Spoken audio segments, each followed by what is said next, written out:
UP के संभल के जामा मस्जिद के सर्वे का विवाद अभी संभल भी नहीं रहा था कि राजस्थान में अजमेर शरीफ के दरगाह के सर्वे की मांग होने लगी है। हिंदू सेना की तरफ से निचली अदालत में एक याचिका दायर की गई जिसमें दरगाह की जगह शिव मंदिर होने का दावा किया गया और इसके सर्वे की मांग की गई। निचली अदालत ने हिंदू पक्ष की याचिका को स्वीकार कर लिया है और अब इससे जुड़े सभी पक्षों को नोटिस जारी करके जवाब मांगा है। इस मामले की अगली सुनवाई 20 दिसंबर को होगी। इससे पहले वाराणसी में ज्ञानवापी मस्जिद परिसर का सर्वे ही हो चुका है। देश भर में अब तक करीब 15 मस्जिद और दरगाह की जगह मंदिर होने के दावे किए जा रहे हैं और इससे जुड़े हुए मामले अलग अलग अदालतों में लंबित हैं। दरअसल राम मंदिर पर सुप्रीम कोर्ट के फैसले के बाद अब एक एक करके मामले कोर्ट में पहुंच रहे हैं। सवाल यह है कि आखिर हम कब तक मस्जिदों में मंदिर खोजते रहेंगे? क्या इससे सामाजिक सौहार्द आने वाले दिनों में और बिगड़ने का डर नहीं है?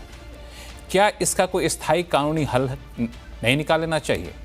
आज आवाज अड्डा में करेंगे इसी पर चर्चा। नमस्कार, मैं हूं लक्ष्मण राय और हमारे साथ जुड़े हैं कई सारे खास मेहमान। इससे पहले देखिए एक खास रिपोर्ट।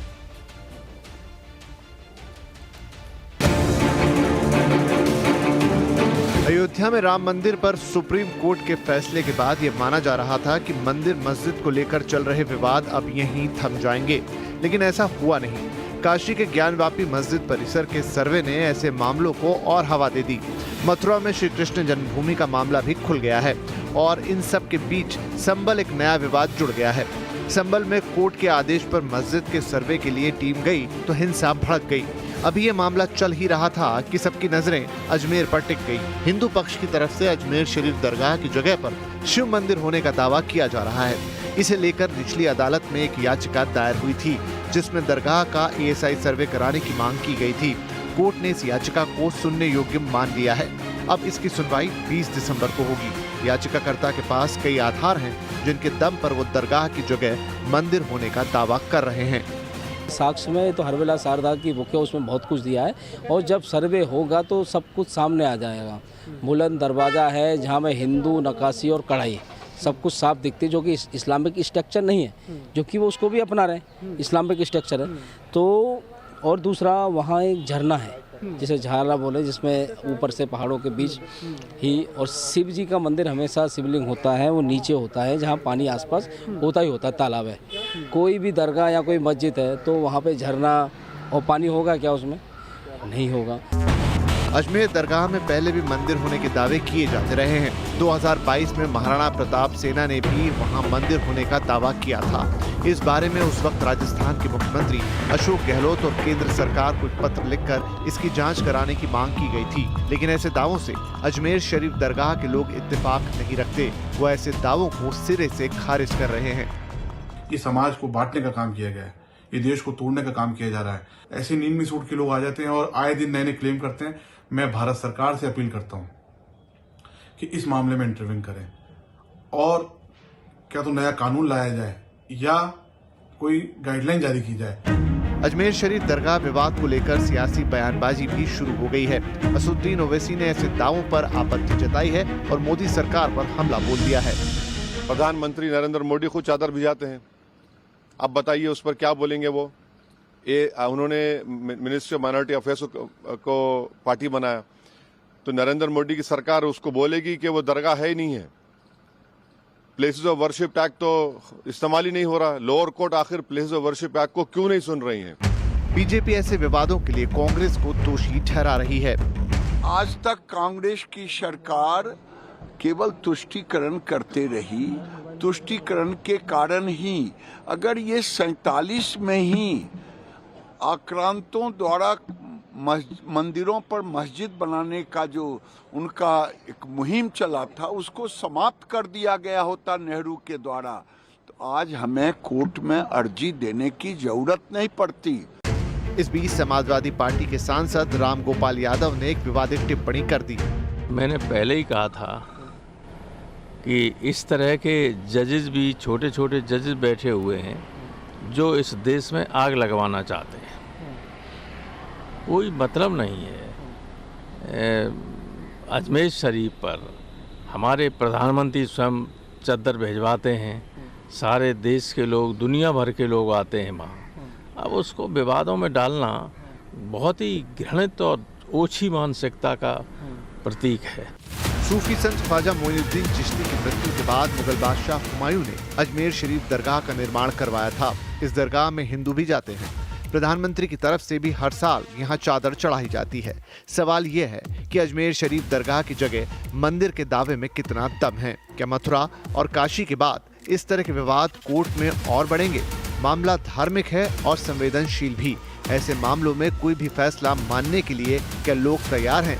सवाल ये भी है कि मंदिर मस्जिद का विवाद कब तक चलता रहेगा।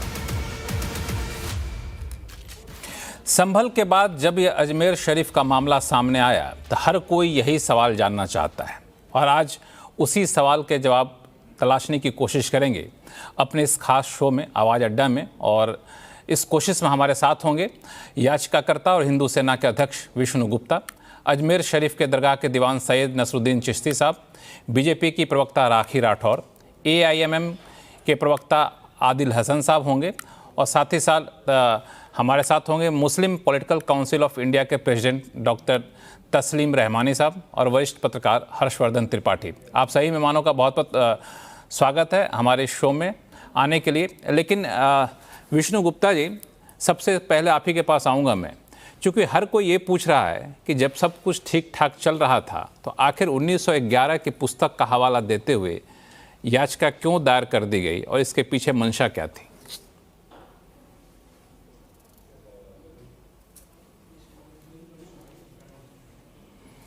विष्णु गुप्ता जी, मेरी आवाज़ आ रही है आपको? विष्णु गुप्ता जी, मेरी आवाज़ आ रही है आपको?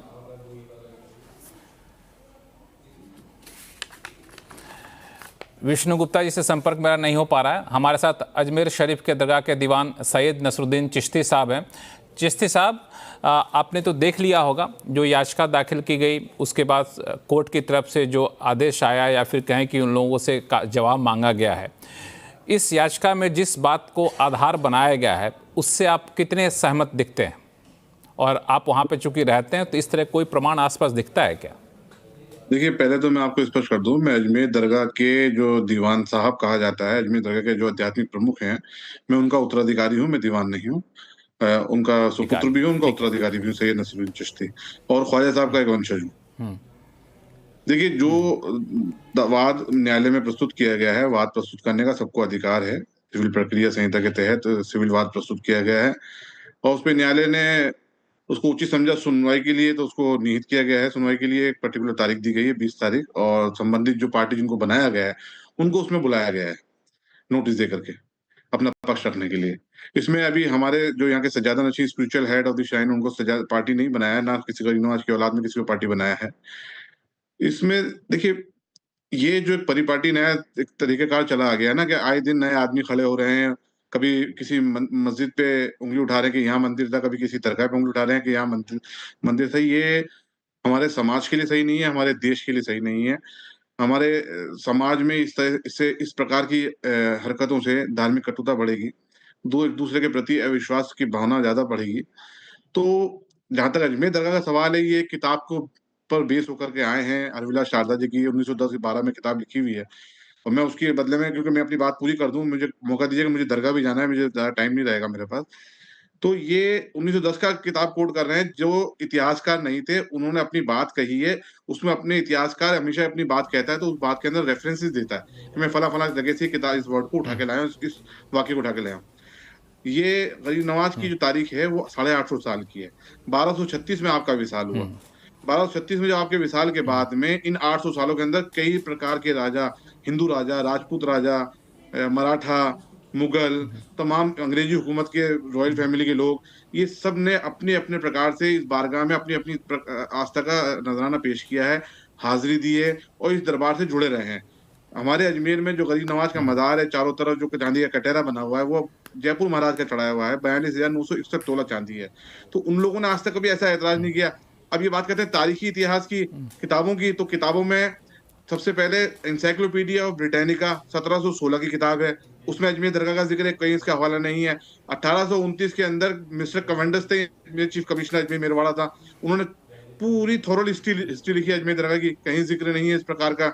उसके बाद में जो कर्नल जेम्स टॉट थे, जिन्होंने एक टॉट्स ऑफ राजस्थान एक किताब लिखी थी, अजमेर दरगाह का पूरा उन्होंने लिखा है, कहीं ऐसा जिक्र नहीं है। अब आ जाइए, अब हमारे अजमेर दरगाह के 1947 में एक प्रीवी काउंसिल के अंदर एक मुकदमा गया, असरार अहमद वर्सी दरगाह कमेटी, जो AIR 1947 पेज नंबर 1 पे छपा हुआ है, उसमें बाकायदा दरगाह की हिस्ट्री डिस्कस की गई है, कहीं ऐसा प्रकार की बात नहीं है। 1950 में जब दरगाह ख्वाजा साहब एक्ट बनने की तैयारी करी जाती, तो दरगाह ख्वाजा साहब एक्ट बनाने के लिए एक इंक्वायरी कमेटी बनाई गई थी। इंक्वायरी कमेटी के सदर थे, उस वक्त उनको अध्यक्ष बनाया गया था जस्टिस गुलाम हसन, जो इलाहाबाद हाई कोर्ट के सिटिंग जज थे। उन्होंने बाकायदा इंक्वायरी करी, थोरोली इंक्वायरी करी दरगाह के बारे में, पूरे माल एडमिनिस्ट्रेशन की इंक्वायरी हुई। उसमें उन्होंने बाकायदा 1950 में जो पार्लियामेंट रिपोर्ट पेश की, उसमें हर बिल्डिंग का जिक्र है कि कब तामीर हुई, कौन सी बिल्डिंग कब बनी, दरगाह कब अस्तित्व में आई, कहीं इस प्रकार का जिक्र नहीं है। 1961 में फुल बेंच का जजमेंट है, दरगाह committee versus Syed Hussain Ali, 1961 Supreme Court of India, AIR 1961 page number 1402, उसमें पूरी हिस्ट्री कोट की गई अजमेर दरगाह की, कहीं जिक्र नहीं है। 2002 में ज्वाइंट पार्लियामेंट्री कमेटी वक्त पे बैठाई गई थी, जो दरगाह के लिए थी, उसमें ज्वाइंट पार्लियामेंट्री कमेटी ने 20 दिसंबर 2002 को जो पार्लियामेंट में रिपोर्ट पेश करी है, उसमें दरगाह की हिस्ट्री का पूरा ब्रीफ दिया हुआ है, कहीं जिक्र नहीं है। इतनी ऑथेंटिक बातें मैं आपको बता रहा हूँ। एक हरविलास शारदा जी एक सम्मानित व्यक्ति थे, लेकिन हिस्टोरियन नहीं थे। उनकी बात को लेकर के आना ये गलत है, ये सिर्फ छुट्टी पब्लिसिटी के स्टंट है। इस प्रकार से रोज, जैसे मैं यहाँ पर बयान कोट करूंगा मोहन भागवत जी का, कि हर मस्जिद में शिवालय ढूंढने की क्या जरूरत है और रोज नया विवाद खड़ा करने की क्या जरूरत है। तो ऐसे लोगों को आगे आने की जरूरत है। गवर्नमेंट ऑफ इंडिया को भी, मैं अपनी बात खत्म कर देता हूँ, प्लीज जो बोलना चाहे बोले। मैं विष्णु गुप्ता जी आपके पास आऊंगा, अपनी बातें कंप्लीट कर लें, मैं आपके पास आऊंगा। 1 मिनट रुक जाइए, चिश्ती साहब को अपनी बात कंप्लीट करने दीजिए। ये वो दरगाह है जहां पर मैं आपको बताता हूँ, हिंदुस्तानी नहीं पूरी दुनिया का मुसलमान, हिंदू, सिख, ईसाई सब जुड़ा हुआ है, सबकी आस्था जुड़ी हुई है।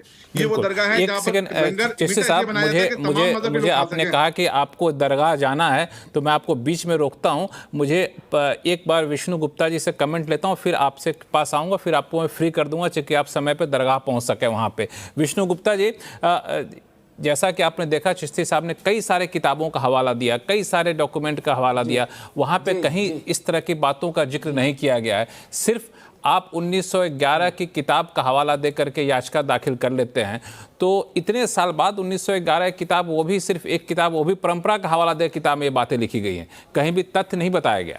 ना मैं आपको बता रहा हूँ, यदि कोई उसमें रेफरेंस नहीं है और कोई चीज सामने बाद में, यदि कोई चीज आप भूल जाते हो, आपको नजर नहीं आती कुछ समय तक, या कोई व्यक्ति नहीं करना चाहता हो, तो सच छुप नहीं सकता। भाई उनकी नजर में बाद में आया, कोई किताब पहले नहीं थी।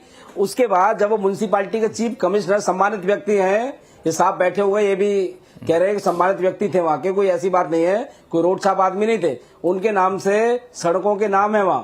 तो भाई उन्होंने कुछ रिसर्च किया, म्युनिसिपैलिटी चीफ कमिश्नर, सेशन जज, तो उन्होंने जब आंखों देखी, अपनी चीज देख रहे हैं वो, उन्होंने उसको कोट किया है। तो उस बात में सम्मान और उस बात में सच्चाई कुछ तो होगी, ऐसी बात नहीं। एक तो वो, और दूसरा अजमेर के किसी भी बड़े बूढ़े से आप पूछ लीजिए कि वो वहां भगवान शिव का मंदिर होता था या नहीं, वहां शिवलिंग में कुछ सालों पहले तक पूजा होती थी, वहां एक ब्राह्मण परिवार पूजा करता था या नहीं करता था। अजमेर में पूछिए आप, हमसे मत पूछिए। अजमेर में आप मीडिया से हैं, आप एक अपनी टीम भेजिए और देखिए कि वहां जनता वहां क्या कह रही है। ये सब चीजें हमने वहां जाके लंबा रिसर्च किया है और यही सारी चीजें हमने माननीय अदालत के सामने रखी हैं और किया है।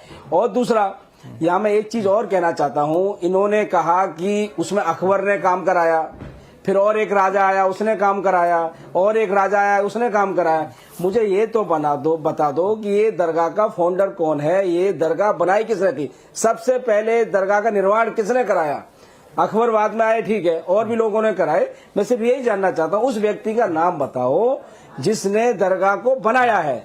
आप खुद कह रहे थे वो खाली जगह थी, जब ख्वाजा साहब आए थे तो वो खाली समय थी, वहां पे पृथ्वीराज चौहान के ऊंट बनते थे, वहां से ख्वाजा साहब को हटा दिया गया, ऊंट वहां बैठे रहे, ऐसी शक्ति दिखाई।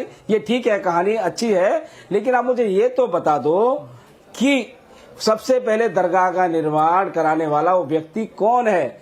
कौन वो महान व्यक्ति है विष्णु गुप्ता जी, मैं जिसने आपके ख्वाजा सवाल का साहब जवाब की लूंगा, दरगाह का आपको मैं निर्माण थोड़ा देर कराया। के रोकता हूं, चूंकि जो हमारे साथ चिश्ती साहब उनको निकलना है दरगाह, तो एक सवाल पूछ कर उनको मैं फ्री कर देता हूं। चिश्ती साहब, मान लिया जाए कि वहां पे मंदिर नहीं था, या फिर आप कह रहे हैं कि वहां पे खाली जमीन थी, बाद में दरगाह बना, तो इस बात के सबूत हैं वहाँ पे, या फिर जैसा अभी बता रहे थे विष्णु गुप्ता जी कि वहाँ पे कुछ सालों पहले तक ब्राह्मण पूजा कराते थे, उसके अवशेष थे, लोगों ने देखा था, ऐसा कुछ आपने वहाँ पे महसूस किया था? और अगर कोर्ट ने जवाब मांगा है, कोर्ट ने जवाब, हाँ क्या कह रहे हैं बताइए? ये सब मनगढ़ंत बातें हैं, तारीख में कहीं ऐसा जिक्र नहीं है। मैं कह रहा हूँ 800 साल का इतिहास, अब ये कहते हैं कि इसने कहा था, मैं इनकी बात का जवाब तो दूंगा नहीं, क्योंकि इनका बात का जवाब तो कोर्टों में दिया जाएगा। महान वो साहब, मैं सिर्फ इतना जाना वो महान व्यक्ति कौन है जिसने ख्वाजा साहब की दरगाह का निर्माण कराया? उस व्यक्ति की भी हम बाजार पे जाना चाहते हैं। वो कौन व्यक्ति है साहब, मुझे तो बता दो। देखिए, जिसने ख्वाजा साहब की दरगाह का निर्माण कराया। मैं बात बंद करूं या आप मेरे को एक मिनट, अपने सवाल पूछ लिया।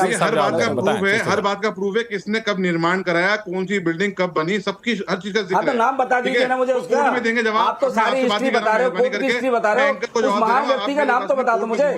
आप मेरे को बात खत्म करने दें। ये वो आस्थाना है जहाँ प्राइम मिनिस्टर चादर बेचते हैं, यहाँ आरएसएस की भी चादर आती है, इंद्रेश कुमार जी बेचते हैं। भारत देश को जवाब चाहिए आपसे, ये टीवी चैनल पे बैठे हो आप साहब। जवाब कोर्ट में देंगे, कोर्ट में देंगे आपका जवाब।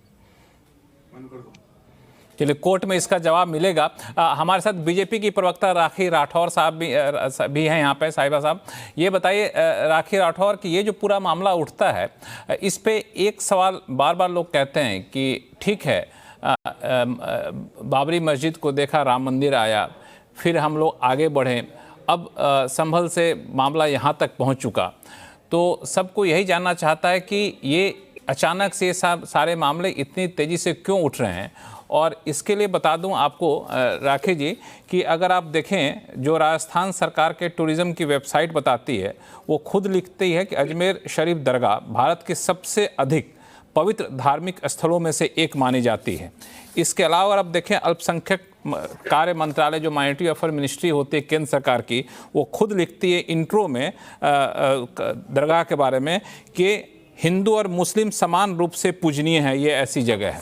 तो इसके बाद फिर इस तरह का विवाद क्यों?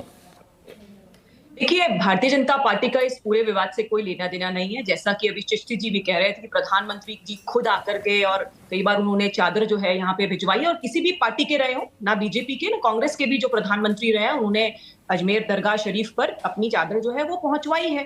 तो ये तो एक ऐसी भारतीय जनता पार्टी का इस विवाद से कोई लेना देना नहीं है। बिल्कुल नहीं है, क्योंकि आप बताइए किसी भी सर्वे के अंदर कहीं पर भी कोई भी ऐसा याचिका करता भारतीय जनता पार्टी का हो या भारतीय जनता पार्टी से रिलेटेड हो, तो आप बताइए। लेकिन मुझे ऐसा लगता है लक्ष्मण जी की कॉन्स्टिट्यूशन पे जिसकी बात लगातार दुहाई दी जाती है विपक्ष द्वारा, उस कॉन्स्टिट्यूशन के ही क्रियान्वयन, उस पर कॉन्स्टिट्यूशन पे आऊंगा मैं, लेकिन आपने जो बात कही कि भारतीय जनता पार्टी का इससे कोई लेना देना नहीं है, तो क्या ये मानूं कि भारतीय जनता पार्टी अजमेर शरीफ दरगाह के सर्वे या फिर इसके पक्ष में नहीं है? देखिए, ये सब कोर्ट में मैटर है लक्ष्मण जी। इस बात को हमें समझना पड़ेगा कि हमारी न्यायिक प्रक्रिया जो है उसमें आप और मैं उतनी जिम्मेदार है कि, और जो कोर्ट डिसाइड करेगा उसके साथ भारतीय जनता पार्टी खड़ी है। लेकिन देखिए, ये गलत चीज है। आपके पास जो तथ्य हैं वो कोर्ट में पेश करने चाहिए। देश में आग लग जाएगी और क्वेश्चन उठाना जुडिशरी पे, ये चीज गलत है। आप इससे क्या क्रिएट कर रहे हैं? कंट्री के अंदर एक अनरेस्ट की पोजीशन क्रिएट करने की कोशिश कर रहे हैं। और देखिए, अगर आपके पास में पूरे तथ्य हैं तो आपको जाकर के कोर्ट में पेश करने चाहिए। उसमें इतना हल्ला मचाने की क्या जरूरत है? अगर इस पक्ष को सुना है तो कोर्ट उस पक्ष को भी सुनेगी। उस कोर्ट से ऊपर कोर्ट जाने का भी आपके पास ऑप्शन है। लेकिन मैं ये पूछना चाहती हूँ लक्ष्मण जी कि कौन अपनाता है दंगों का रास्ता?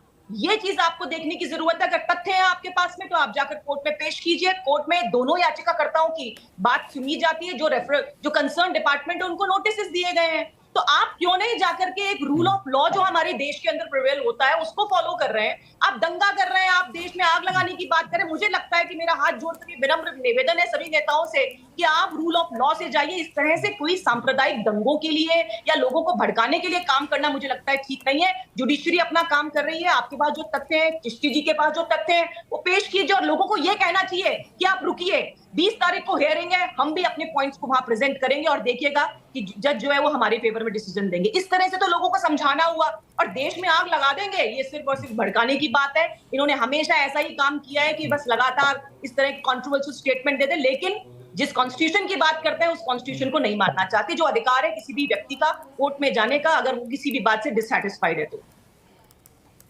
बिल्कुल, ये कोर्ट में मामला है, कोर्ट इसको डिसाइड करना चाहिए, इसे बाकी लोगों को बयान नहीं देना चाहिए। लेकिन दो बयान काफ़ी आज चर्चा में रहे। एक बयान थे असदुद्दीन ओवैसी साहब का, जो कि अध्यक्ष हैं AIMIM के, और दूसरे गिरिराज सिंह जी के, जो कि केंद्र सरकार के मंत्री भी हैं। इन दोनों के बयान आपको सुनवाता हूँ बैक टू बैक, और फिर मैं AIMM के प्रवक्ता आदिल हसन साहब से बातचीत करूँगा, और साथ में हमारे साथ हर्षवर्धन त्रिपाठी भी हैं, उनके पास भी आऊँगा मैं।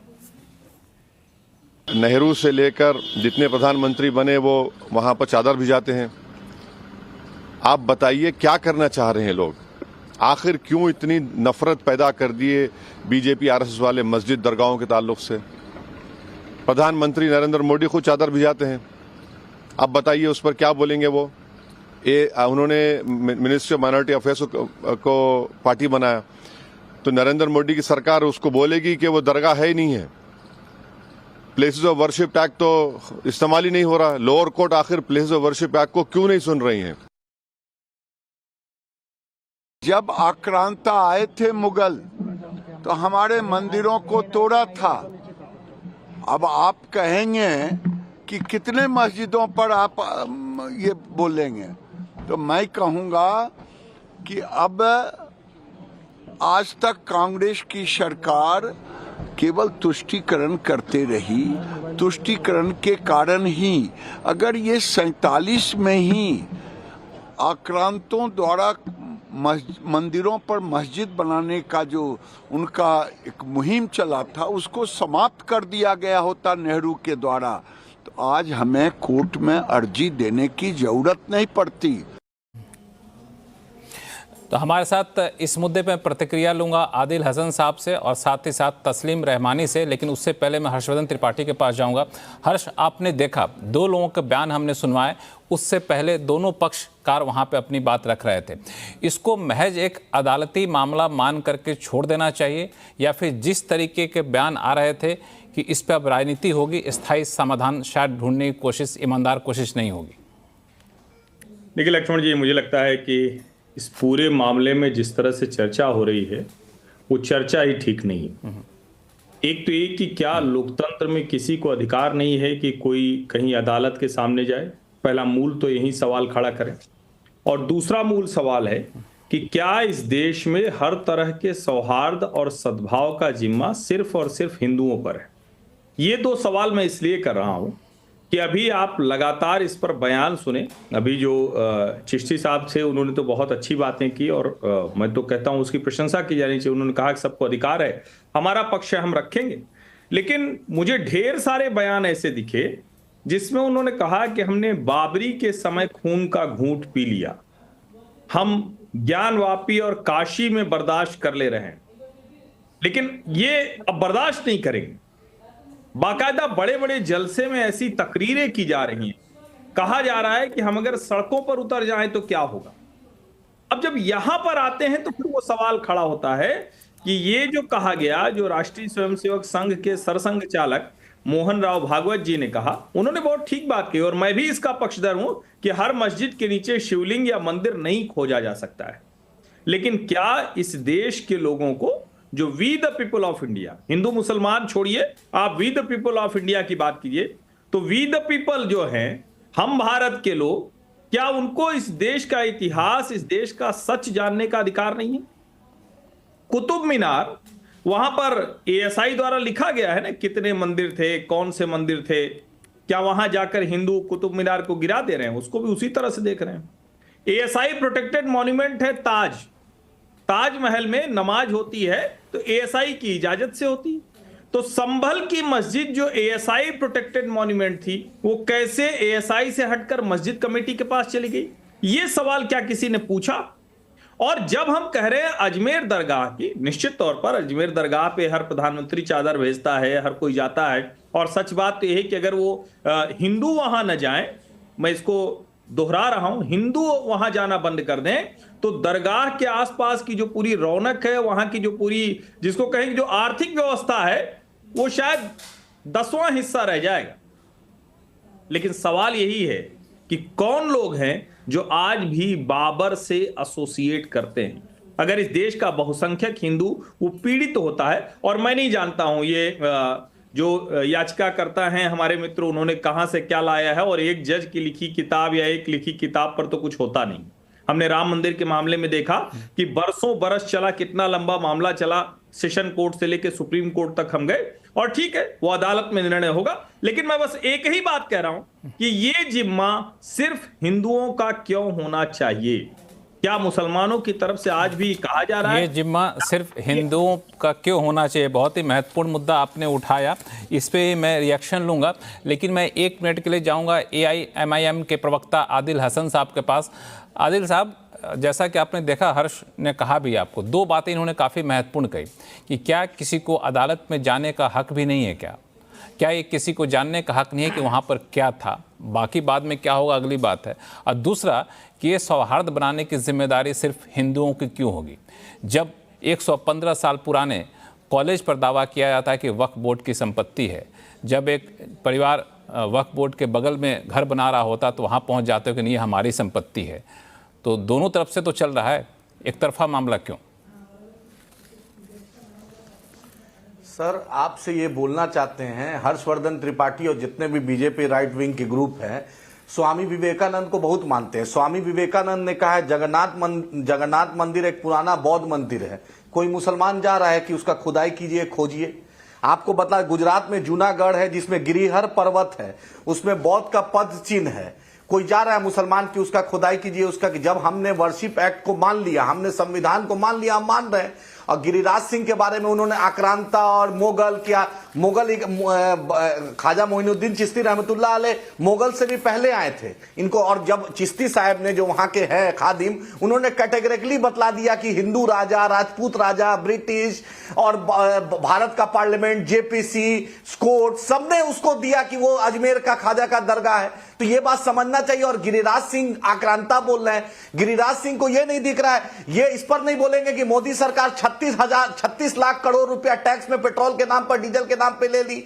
गिरिराज सिंह ने जो घुटना का ट्रांसप्लांट करा, हमारे ही हैं, 2005 से लेकर 2024 मुसलमान क्यों खड़ा होगा? मंत्री हैं गिरिराज सिंह, अपना हिंदू और बौद्धों में कोई अंतर नहीं है। वो एक भी टेक्सटाइल पार्क बिहार में नहीं खोले हैं और केंद्र में मंत्री बने हुए मलाई खा रहे। गिरिराज सिंह ये नहीं बोले हैं कि गाजियाबाद में 185 टन बीफ, गौ मीट पकड़ाया पूरन जोशी के यहाँ, उस पर योगी आदित्यनाथ कुछ नहीं बोलेंगे, गिरिराज सिंह कुछ नहीं बोलेगा। लेकिन अखलाक को मारने के लिए सबसे ज्यादा इन लोग रहेंगे।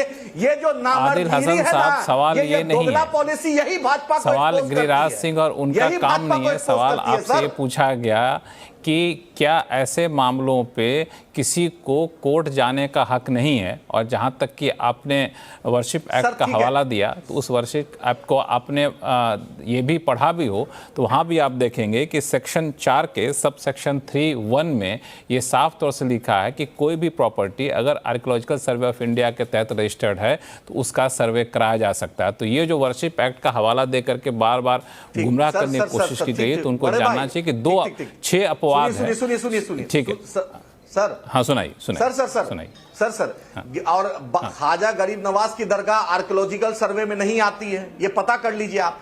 और जो ताजमहल की बात करें, 96 करोड़ रुपया ताजमहल से सरकार को रेवेन्यू आता है। अल्पसंख्यक मंत्रालय में आती है नहीं आती है? योगी आदित्यनाथ अल्पसंख्यक मंत्रालय में आती है नहीं आती, मुझे बताओ। अल्पसंख्यक मंत्रालय में आती है नहीं आती दरगाह? वहाँ के इमाम को सिर्फ आप अपनी बात बताते, हमारी बात का भी जवाब दीजिए। अल्पसंख्यक मंत्रालय में दरगाह है या नहीं है? गाड़ी है, बीच में बुलवा रहे हैं। अरे बीच में क्यों बुलवा रहे हैं बिना ब्रेक के गाड़ी से? दरगाह को किसने बनाया?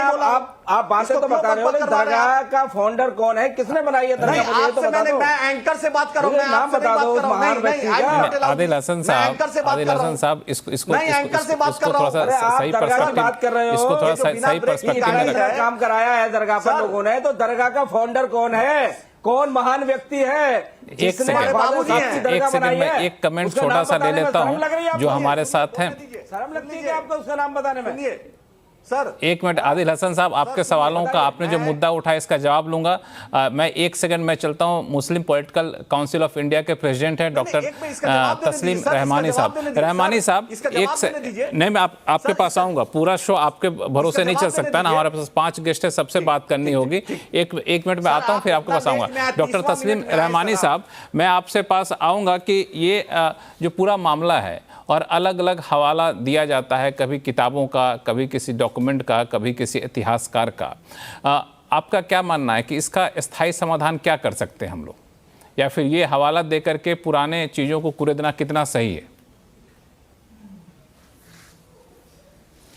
देखिए, कोई समाधान अगर निकालना चाहता है दिल से तो ज़रूर निकाला जा सकता है, हर चीज़ का समाधान होता है। लेकिन अगर कोई निकालना ही ना चाहे तो फिर कोई समाधान नहीं निकलता। मुझे याद है वाजपेयी जी ने एक बार कहा था कि किसी ने उनसे कहा कि आप तो बहुत सारे मसाइल चुटकियों में हल कर देते हैं, ये मसला बाबरी मस्जिद का क्यों नहीं हल कर देते? तो उन्होंने कहा कि हाँ, मैं सब निकाल देता हूँ, लेकिन मैं सुलझे हुए मसलों को उलझा भी देता हूँ। तो बड़े खुशमिजाज आदमी थे। तो इस तरीके से अगर कोई उलझा नहीं चाहता है तो बहुत सारे तरीके उलझाने के हैं। आप देखिए, ये एक तबका है मुल्क में जो अपने आप से शर्मिंदा है, अपनी तारीख से शर्मिंदा है, और वो शर्मिंदगी की खींच गलत तौर पर मिटाने के लिए ये सारी हरकतें करता रहता है। बाबरी मस्जिद के केस में जो वर्डिक्ट है उसे सब पढ़ के देख ले, सबने पढ़ा है। 10,000 पेज का वर्डिक्ट है। 50 साल मुकदमा 75 साल चल गया, और उसमें न तो ये तय हुआ कि टाइटल सूट था, वो टाइटल किसका है ये तय नहीं हुआ। ये भी तय नहीं हुआ कि रामचंद्र जी का जन्म स्थल वो है या नहीं है। दोनों चीजें तय नहीं हुई जो कोर्ट को तय करनी थी, और फैसला आ गया और मस्जिद को शहीद करके और वहां मंदिर बना दिया गया। भारतीय जनता पार्टी की हमारी बहुत ही मोहतरम तर्जुमान यहां तशरीफ रखती हैं। आपने फरमाया कि हल्ला गुल्ला करने की क्या जरूरत है और कोर्ट में जाना चाहिए। मुझे बहुत आज इत्मीनान हुआ कि आज इनको ये बात मालूम हो गई कि मसाइल को कोर्ट में हल करना चाहिए। 6 दिसंबर 1992 को ये बात इन लोगों को याद नहीं थी, जब एडवाणी जी, उमा भारती जी, विनय कटियार जी, खुद वाजपेयी जी वहां मौजूद थे और उकसा रहे थे लोगों को बाबरी मस्जिद को शहीद करने में, जबकि मामला कोर्ट में मौजूद था। तो आपको उस वक्त आपने रूल ऑफ लॉ को माना नहीं, और एक अनरूली मॉब को आपने उकसा के वहां पर इकट्ठा किया, और उसको सुप्रीम कोर्ट ने भी कहा कि वो अनरूली मॉब था। आज आपको उस पर शर्मिंदगी नहीं होती, उसमें माफी मांग लेनी चाहिए आपको। और जो संभल में हुआ, जिसको आप रेफर कर रही हैं, किसी ने ज्ञानवापी मस्जिद पर अभी तक कोर्ट में इस किस्म की कोई हरकत किसी ने नहीं की है। कोर्ट में ही लड़ रहा है, मथुरा में सब कोर्ट में ही लड़ रहा है। बाबरी मस्जिद के मसले को बहुत खामोशी के साथ मुसलमानों ने कबूल किया। नहीं, मामला कोर्ट तक जाता है, फिर मामला सड़कों पे पहुंच जाता है। राखी राठौर जी, ये जो कौन जाता है सड़कों पे? बोलिए। एडवाणी जी ने ये फरमाया। एक मिनट, राखी राठौर कुछ जवाब देना चाहती हैं आपको, लेकिन ये कोर्ट की बात कहते हैं, लेकिन कोर्ट की बात जब सड़कों तक पहुंच जाती है तब आपत्ति होती है, जब सामाजिक सौहार्द बिगड़ता है तब आपत्ति होती है। इस बात को लेकर चिंता होती है। बिल्कुल, देखिए सड़कों पर आकर के मैं एक एग्जाम्पल और कोट करना चाहता हूँ। मैं आपके पास आऊंगा, तस्लीम साहब आपके पास आऊंगा, एक मिनट बोलने दिए। तस्लीम साहब मैं आऊंगा, तस्लीम साहब आपके पास आऊंगा, आप चिंता न करें, शो 1 घंटे का। जी देखिए, जब आप बात करते हैं वर्शिप एक्ट की, तो वर्शिप एक्ट के अंदर धार्मिक चरित्र को जानने का अधिकार सबके पास में, एक कॉन्स्टिट्यूशनल राइट है सबका। अगर वो जाकर जानना चाहते हैं कि पहले वहां पर क्या था, तो कोई उनको रोक नहीं सकता। कोर्ट अपना काम करेगा, अपने तथ्य वहां पेश कीजिए। आपसे लक्ष्मण जी ने पूछा था कि कैसे इसका सोल्यूशन की तरफ आ सकते हैं। अगर आप बहुत सारी चीजें लेकर आएंगे, लेकिन इस तरह के स्टेटमेंट देंगे जिससे कि मॉब भड़के, जिससे कि आप सड़क पर आए, ये चीज ठीक नहीं है। मुझे लगता है किसी भी जगह पर अगर आप इस तरह की चीजें कहें जो आप तथ्य पेश कर रहे हैं, और अभी AMI के जो मेरे साथी हैं वो बहुत सारी चीजें बता रहे थे, आप जाइए ना कोर्ट में। आपके तो जो अध्यक्ष है वो भी एक वकील है, और वो बहुत सारी बातें आज मैंने देखा टीवी पर लगातार बोल रहे थे, तो वो तथ्य जाकर कोर्ट में क्यों नहीं पेश करते हैं? अभी सिर्फ 20 तारीख को हियरिंग है, सिर्फ और सिर्फ उन लोगों को नोटिस दिए गए हैं जो कि इससे कंसर्न डिपार्टमेंट से, उसका जवाब आएगा। और उससे पहले इस तरह का हल्ला गुल्ला मचाना, अनरेस्ट क्रिएट करने का कोशिश करना, कहीं ना कहीं मंशा में कहीं खोट है, और इसीलिए आप लोग इस तरह की लक्ष्मण भाई एक मिनट आपके पास आऊंगा। एक हर्षवर्धन त्रिपाठी हमारे पास। हर्षवर्धन त्रिपाठी जी, कोर्ट तक मामला होता है तो ठीक है, सभी वक्ताओं ने यहाँ पे कहा, आपने भी कहा था कि कोर्ट पे जाने का हक किसी को नहीं है क्या? कोर्ट पे जाइए, यहाँ तक ठीक है, कोर्ट फैसला सुनाएगा, फैसले के अनुसार आप उस पर अनुसरण करिए। लेकिन कोर्ट का फैसला सुनने से पहले जैसे ये कार्रवाई चलती है, अलग अलग गुट एक्टिव हो जाते हैं और फिर ये एक्टिविज्म जो है या अंत में आकर के हिंसा में तब्दील हो जाता है, जिसका खामियाजा मासूमों को भुगतना पड़ता है। तो ये कोर्ट की कार्रवाई को किस तरीके से आइसोलेट करके रखा जाए ताकि सोशल अनरेस्ट ना हो, या फिर कोई लगता है कि यहाँ पे कोई एक ऐसा वर्डिक्ट है जिसको हर किसी को मानना चाहिए? नहीं लक्ष्मण जी, मुझे लगता है कि पहले तो साफ बोलना चाहिए, हर कोई नहीं कर रहा है। संभल में कोर्ट कमिश्नर बाकायदा सर्वे करने गए, मुसलमानों की भीड़ हमला करने मस्जिद पर गई। इसको साफ साफ कहिए पहले, तब ये बात सही से पहली बार कोई सर्वे रात को हुआ है। इस तरह से इसको भी कीजिए, नॉर्मल नहीं था। पहली बार कोई सर्वे है तो रात को हुआ या 7 बजे सुबह हुआ।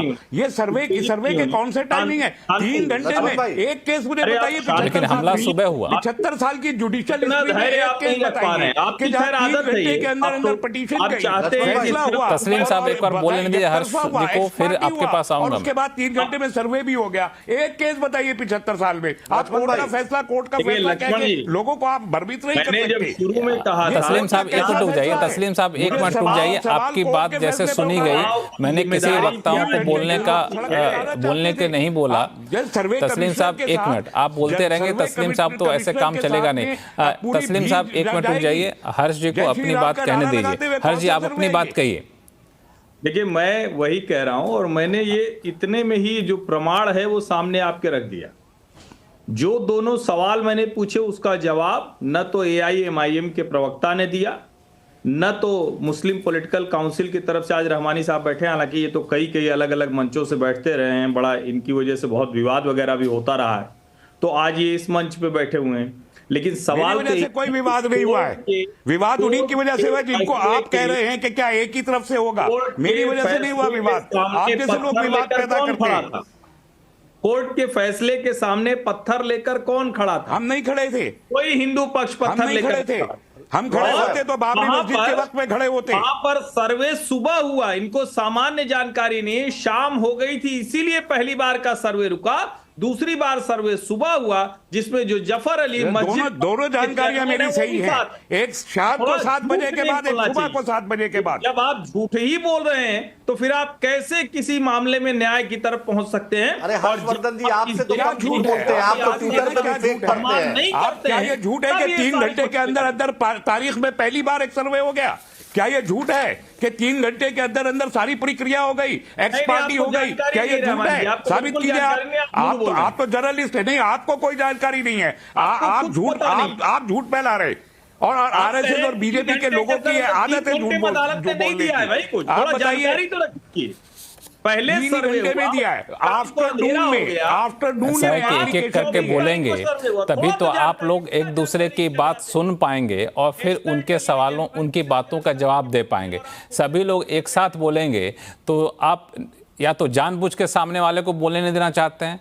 अगर आप सामने वाले को बोलने पर आपत्ति है तो उनको बोलने दीजिए, फिर आपके पास आऊँगा, आप जवाब दीजिएगा। बीच में टोका टोकी करके फिर आप क्यों इसको पूरे डिबेट को पटरी से उतार रहे हैं? हर जी 30 सेकंड देता हूँ, अपनी बात रख लीजिए। फिर मैं आदिल हसन साहब हैं हमारे साथ, भाजपा की प्रवक्ता भी, उनके पास भी आऊँगा। हर जी अपनी बात कंप्लीट कर लीजिए, फिर मैं बाकी लोगों के पास जाऊँगा। मैं सिर्फ यही कह रहा हूं लक्ष्मण जी, जो लोग राम कृष्ण शिव की भूमि को मानने को तैयार नहीं हैं, वो प्लेसेज ऑफ वर्शिप एक्ट की बात करते हैं, तो ये ईमानदारी की बात नहीं है, नंबर 1। नंबर 2, ये कहना कि इससे सांप्रदायिक सौहार्द बिगड़ रहा है। क्यों ऐसा होगा कि सांप्रदायिक सौहार्द बिगड़ेगा? क्या कुतुब मीनार के खिलाफ किसी ने कुछ गलत किया? जबकि वहां तो SI ने लिख रखा है ना कि कौन सा हिंदू मंदिर था, कौन सी गणेश जी की प्रतिमा थी, कौन सा प्रतिमा मिला था, तो क्या उसको इन्होंने स्वीकार किया? क्या इसको कोई अलग से कह रहा है? फिर किसी जगह पर किसी अगर पक्ष को विवाद है तो वो अदालत भी ना जाए। कमाल कर रहे हैं आप, ये कैसे हो सकता है? आप वहां जाएंगे, आप वहां पक्ष तय होगा, जो भी सही होगा वो होगा। और मैं बिल्कुल इसके पक्ष में नहीं हूं कि हिंदू पक्ष जाए और हर मस्जिद के नीचे शिवालय या मंदिर खोजें, लेकिन किसी को भी अपनी भावना लेकर कोर्ट जाने का अधिकार है। लोकतंत्र हमें यही सिखाता है। बिल्कुल ठीक है। आदिल हसन साहब, बहुत समय से आप उंगली उठा रहे हैं, बताइए क्या कहना चाहते हैं? आदिल हसन साहब संक्षिप्त में रखिएगा, आप टू पॉइंटेड बात करिएगा, इधर भटकाएगा डिबेट को।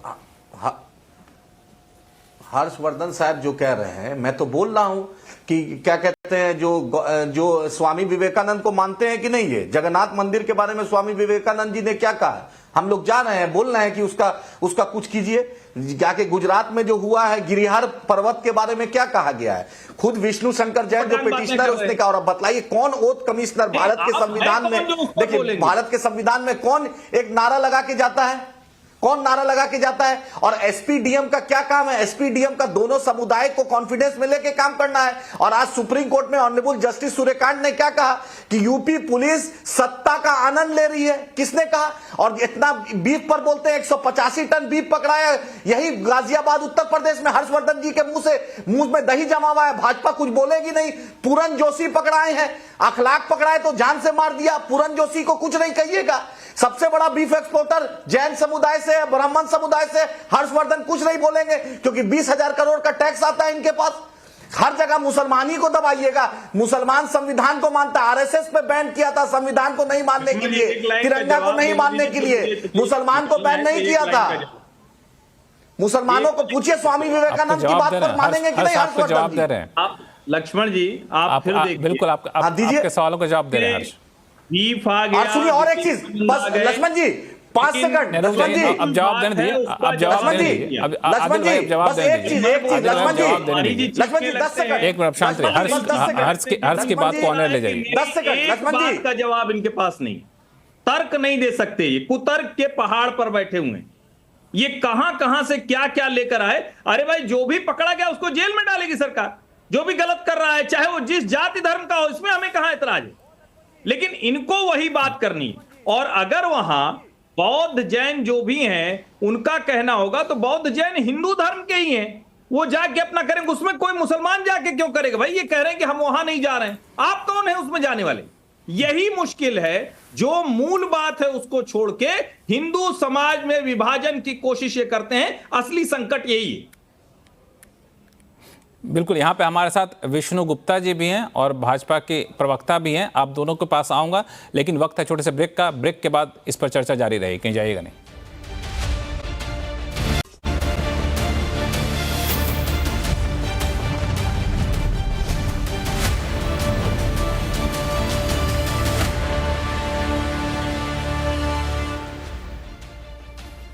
ब्रेक के बाद एक बार फिर से आपका स्वागत है। और हम लोग आज आवाज़ अड्डा में चर्चा कर रहे हैं कि आखिर कब तक मस्जिदों में मंदिर खोजे जाएंगे और क्या ये जिम्मेदारी सिर्फ हिंदुओं की होती है कि इस खोज को बंद कर दे या फिर दूसरे पक्ष की भी होती है। अलग अलग प्रवक्ता हमारे साथ जुड़े हुए हैं। अब चलूँगा मैं राखी राठौड़ जी के पास जो कि बीजेपी की प्रवक्ता हैं। राखी, एक सवाल बहुत ही जेन्युइन सवाल है और बहुत ही मासूम सवाल है कि कोई भी कोर्ट में जाता है तो जाहिर तौर पे उसके पास कानूनी अधिकार होता है या फिर कानूनी रास्ते खुले होते हैं, इसीलिए कोर्ट में जाकर के इस तरह के मामले आते हैं कि आप हमें सर्वे का अधिकार दे दीजिए, हमें जानने का अधिकार दे दीजिए। और जब मामला कोर्ट तक पहुंचता है तो आप भी इस बात से सहमत है कि कोर्ट तक मामला रहता नहीं है, वो सड़कों पर उतर जाता है, जो कई बार सांप्रदायिक हिंसा में तब्दील होता है। तो क्यों नहीं सरकार कुछ ऐसी व्यवस्था करती है कि ये जो पूरा मामला है इसको एक फुल स्टॉप हो जाए कि ये स्थिति है। ऐसा नहीं कि ऐसा कोशिश नहीं की गई। सुप्रीम कोर्ट की तरफ से मैं देख रहा था कि एक याचिका दायर की गई थी, उस पर सुप्रीम कोर्ट ने करीब 10 बार सरकार से जवाब मांगा, लेकिन सरकार ने इस पर कोई जवाब नहीं दिया और अभी तक मामला पेंडिंग ही है। वो था आपको कि जिस वर्शिप एक्ट का हवाला दिया जा रहा है उसके संवैधानिक वैधता के ऊपर था और क्या इसके जरिए सर्वे किया जा सकता है कि नहीं, इस तरह कई सारे सवाल उठे थे। तो जानबूझ के ऐसे मामलों को ओपन छोड़ा जाता है? देखिए, कई चीजें ऐसी हैं जो हमारी आजादी के बाद में भी, जैसे गिरिराज सिंह जी ने भी कहा, मैं संबल की बात करना चाहूंगी। लक्ष्मण जी, 1874 से 1876 के बीच में एएसआई का एक सर्वे हुआ था और वहां पर ये बात सामने आई थी कि वहां पर जो कई अवशेष है ऐसे थे जो कि मंदिर से रिलेटेड थे। क्यों ना ऐसा किया गया कि 1947 में जब हमारा देश आजाद हुआ उसके बाद इस तरह के मसले सॉल्व किए जाते।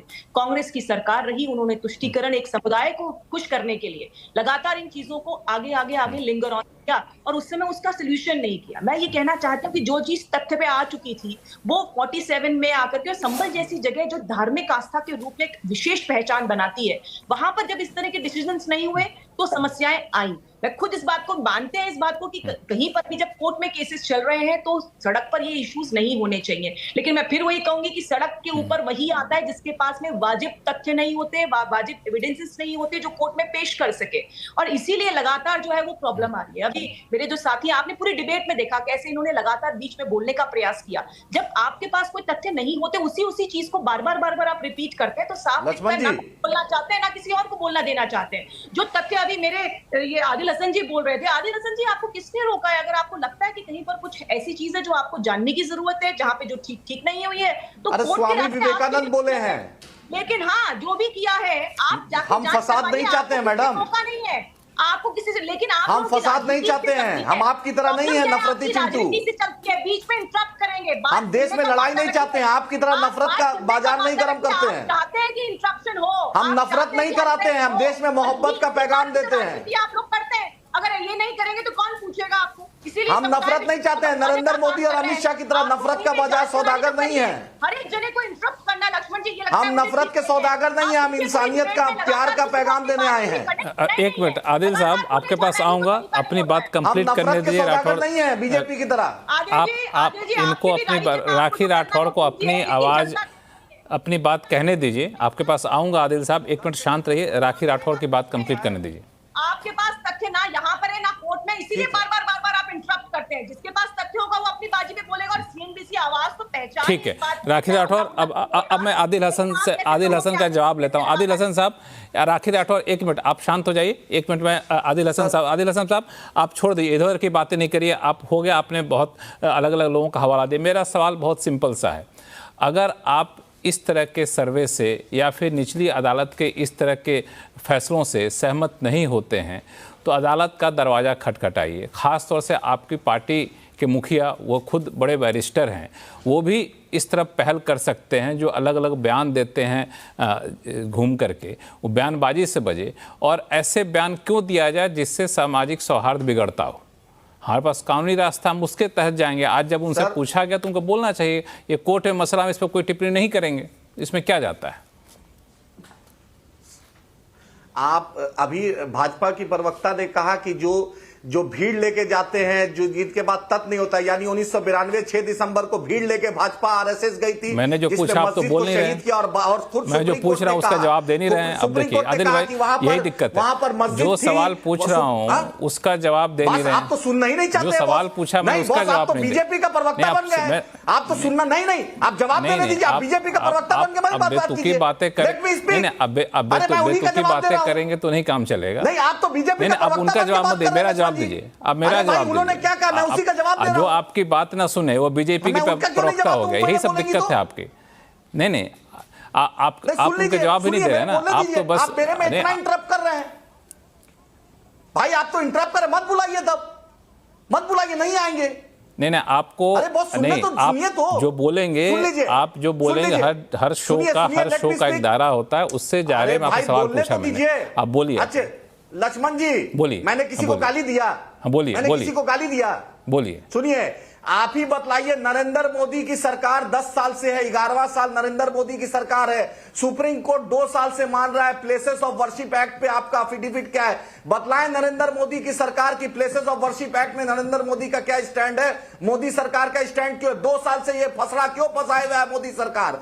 और सबरमाला मिला वाला जजमेंट में जो मंदिर का है, उस पर नरेंद्र मोदी और अमित शाह ने क्या कहा था, भाजपा सरकार ने क्या कहा था? और तीसरा मैं आपसे पूछ रहा हूं कि आपके बीच जब इन्होंने कहा भीड़ की बात, तो बाबरी मस्जिद की शहादत के जजमेंट में बाबरी के उसमें लिखा हुआ था कि कहीं पर ऐसा नहीं किया, जबरदस्ती मस्जिद को शहीद की गई है। तो सुप्रीम कोर्ट के जजमेंट में कहा कि आस्था के बुनियाद पे हम जजमेंट दे रहे हैं। ये टाइटल डिस्प्यूट निकला ही नहीं, ये तो पूरी दुनिया जानती है। उस जजमेंट आप पढ़ लीजिए और आप ही बतलाइए, सरकार से पूछिए कि 10 साल हो गई, क्यों नहीं इसमें 2 साल से जवाब दे रही है? और आपको मैं बतला दूं, जो इतना बीजेपी ये सब मुद्दा को जिंदा रखना चाहती है, कुंभ का मेला 13 जनवरी से होने जा रहा है। 92 लाख रुपए में समोसा और पकौड़ी का स्टॉल बिक रहा है और 75 लाख में लड्डू का स्टॉल बिक रहा है। आम हिंदू को बोलिए कितना कष्ट होगा उस कुंभ के मेला में खरीदने में। करोड़ों रुपए की उगाही हो रही है। यही योगी सरकार जो अपने आप को हिंदू हितैषी बोलती है, हजारों करोड़ रुपया लिया जा रहा है कुंभ के नाम पर, और आम हिंदू को कितनी तकलीफ होगी आप देख लीजिएगा।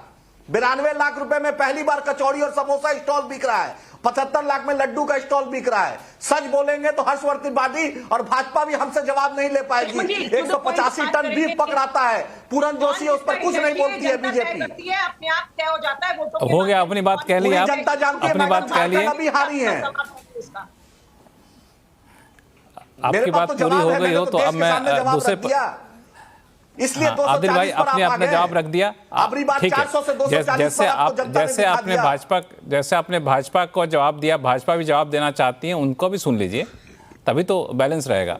एकदम आपकी बात तो हो गई, आपने पूरी कर ली, बीच में किसी को नहीं बोल रहे। हाँ ठीक है, अब सुनिए मेरा राखी राठौर क्या कहना चाह रहे हैं? जवाब दिलवा दीजिए। उसका तो जवाब है नहीं, कौन क्यों नहीं 2 साल में एफिडेविट दिया? सबका विकास के ध्येय के साथ में मोदी जी चलते हैं, उसके लिए लगातार काम किया है, चाहे वो मुस्लिम वर्ग से हो, चाहे वो हिंदू हो, चाहे वो ईसाई हो, चाहे सिख हो, हर एक के साथ काम करने का, और इसीलिए जनता का स्नेह मिलता है हमको, इसीलिए हमें जनता जो है वो सपोर्ट करती है। और आपकी इन बातों से, जिस तरह से आप बांटना चाहते हो, अभी त्रिपाठी जी कह रहे थे कि हिंदू जो समाज है उसको बांटने का जो लगातार काम कर रहे हो, अब नहीं होएगा वो। अब सब लोग समझ चुके हैं कि जो पॉलिसी आपने और आपकी पार्टी के लोगों ने लगातार, कांग्रेस पार्टी के लोगों ने लगातार चलाई थी, वो अब नहीं चलेगी। आपसे ये पूछा जा रहा है कि एफिडेविट क्यों नहीं दिया? मुद्दा पर आइए, 2 साल में एफिडेविट क्यों नहीं दिया? मुद्दा पर आइए, ड्रामा मत कीजिए। हर बार इंटरप्रेट करना, एफिडेविट क्यों नहीं मोदी दिए हैं? मोदी सरकार, ऐसी चीज नहीं है। सुप्रीम कोर्ट में एफिडेविट नहीं दिया, सरकार क्यों भाग रही है? बताइए इस पर।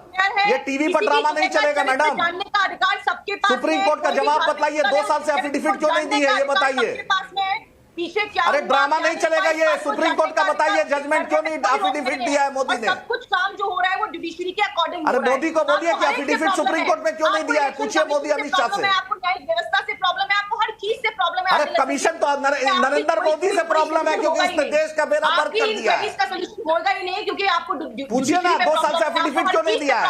एंकर साहब पूछिए इससे। ठीक है, राखी राठौर, तस्लीम, राखी राठौर, अदानी का दरबारी आप कर रही हैं, पूछिए ना सुप्रीम कोर्ट में। राखी राठौर साहब, राखी राठौर और आदिल हसन साहब, आप दोनों लोग थोड़ा शांत हो जाइए। ठीक है, अपनी अपनी बात आपने रख ली, आपने बहुत, आदिल हसन साहब बहुत ही जेन्युइन मुद्दा उठाया कि इस कानून पे जो सुप्रीम कोर्ट जवाब मांग रही है तो सरकार को देना चाहिए। अब क्या कानूनी बाध्यताएं हैं सरकार बताए। हालांकि राखी राठौर इसका जवाब नहीं दे पा रही है। लेकिन अब इस मामले को लेकर मैं तस्लीम रहमानी साहब के पास जाता हूँ, वो इस पूरे मामले के बहुत बड़े स्कॉलर हैं। तस्लीम साहब, मेरा 2 साल से नहीं दिया है, 2 साल से ड्रामा चल रहा है मोदी अमित शाह का। ठीक है, अगर इसका जवाब देना चाहेंगे तो आपको समय दूंगा। राखी राठौर, अगर इस सवाल का जवाब देंगे कि सुप्रीम कोर्ट बार बार जवाब मांग रहा है सरकार से, केंद्र सरकार जवाब क्यों नहीं दे रही है, इसका जवाब देना चाहती हैं तो मैं आपको 30 सेकंड देता हूं। राखी राठौर, केंद्र सरकार हमेशा किसी नियम कायदे के हिसाब से ही चलती है। जब वर्शिप एक्ट की बात है, जिसमें जो जो क्लॉज है उसके साथ केंद्र सरकार हमेशा थी, हमेशा रहेगी। कोर्ट के या जुडिशरी के जो भी डिसीजन, ठीक है, समझ गया। हालांकि ये जवाब सुप्रीम कोर्ट इसी वर्शिप एक्ट पे सरकार का जवाब मांग रही है। खैर ठीक है, तस्लीम रहमानी साहब, 1 मिनट हो गया आदिल भाई, हो गया 1 मिनट हो गया, आपकी बात रख दी गई। राखी राठौर ने अपना जवाब दे दिया। अब जरा तस्लीम साहब के पास चलें, जो बहुत ही गहराई से इस पूरे मामले को देखते हैं। रहमानी साहब, इसमें मेरा सवाल ये है कि एक ऐसा मुद्दा होता है ना जो राजनीति में शामिल है या फिर राजनीति में शामिल नहीं है, हर किसी को खींचता है, क्योंकि इसमें लोगों की भावनाएं जुड़ी रहती हैं, आस्था जुड़ा रहता है।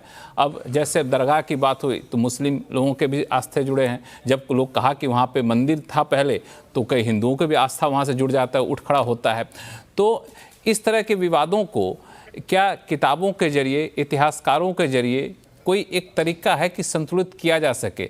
आपका अध्ययन क्या कहता है कि ये जब ऐसा हुआ है तो क्या वापस से उसको सुधारने की कोशिश करनी चाहिए? देखिए, ऐसा मुमकिन नहीं होता। तारीख को जो है दोबारा से अपने और वक्त पे वापस नहीं लौटाया जाता।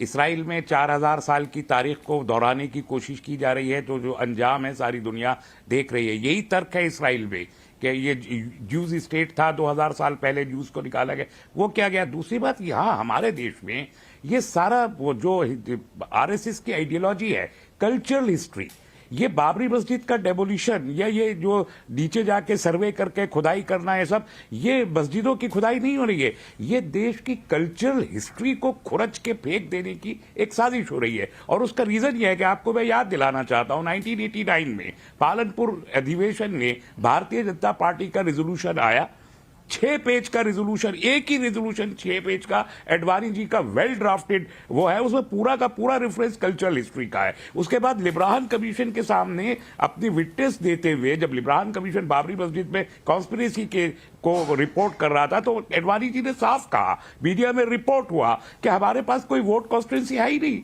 अपर कास्ट का और दलितों का और मुसलमानों का वोट कांग्रेस के पास है, और दलित वोट में अब बीएसपी ने सेंध लगा दिया, हम वोट लेने कहां से जाएंगे। तो हमको एड्रेस करना है इस मुल्क के मेजॉरिटी क्लास को, और उसके लिए ये मूवमेंट चलाना हमारे लिए जरूरी है। ये रिकॉर्डेड है लिब्राहन कमीशन की रिपोर्ट में, कोई भी उठा के पढ़ के देख सकता है। वो तब से अब तक चला आ रहा है। बाबरी मस्जिद का जो फैसले ये रोज करेंगे ना कि यहां भी है, 15 पर आ चुका है, 3000 मस्जिदों की फेरिस्त मौजूद है, उस पर भी आएगा। तो अगर ये चलता रहेगा, ऐसे ही चलता रहेगा, और सर्वे कमिश्नर के पीछे एक भीड़ चलेगी आरएसएस के लोगों की, संघ परिवार वालों की, वो शहर जय श्री राम नहीं, मैं आपसे बिल्कुल स्कॉलर वाला सवाल पूछा था, आपने स्कॉलर वाला जवाब भी दिया। अब उस पूरे विवाद को आप राजनीति की तरफ ले जाना चाहते हैं। मैं चाह रहा था कि आप स्कॉलर की तरफ बात करेंगे, शुरू में आपने रखी भी, अब थोड़ा सा आखिरी लाइन थोड़े से राजनीति पे ले गए।